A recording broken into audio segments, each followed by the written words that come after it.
ഇതിനു മുമ്പ് നിയമസഭയിൽ കൊണ്ടുവന്നതാണ്. ലോകത്തുള്ള എല്ലാ അസുഖവും കേരളത്തിൽ.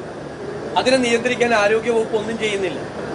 ഇപ്പൊ അമീബിക് മസ്തിഷ്ക ജ്വരം എന്താണ് ചെയ്യേണ്ടതെന്ന് സർക്കാർ യാതൊരു പിടിയില്ല. എത്ര പേര് മരിച്ചെന്ന് സർക്കാരിന് അറിയില്ല. എന്താണ് രോഗകാരണങ്ങളെന്ന് അറിയില്ല. ഈ രോഗം എങ്ങനെയാണ് പിടിപെടുന്നതെന്ന് അറിയില്ല.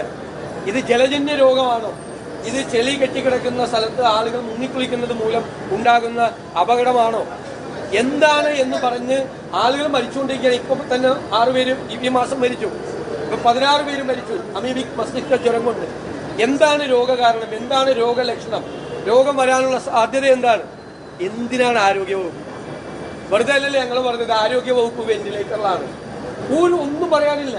ജനങ്ങൾക്കിടയിൽ ബോധവൽക്കരണം നടത്തണ്ടേ? ഇത്രയും ആളുകൾ മരിക്കുമ്പോൾ ഉണ്ടാകുന്ന ഇൻസെക്യൂരിറ്റി എന്താണ്? അരക്ഷിതബോധം എന്താണ്? ആളുകളുടെ മനസ്സിൽ പേടിയല്ലേ? കുഞ്ഞുങ്ങൾക്കൊക്കെ വരുവാണ്, പേടിയാണ് ആളുകൾക്ക്.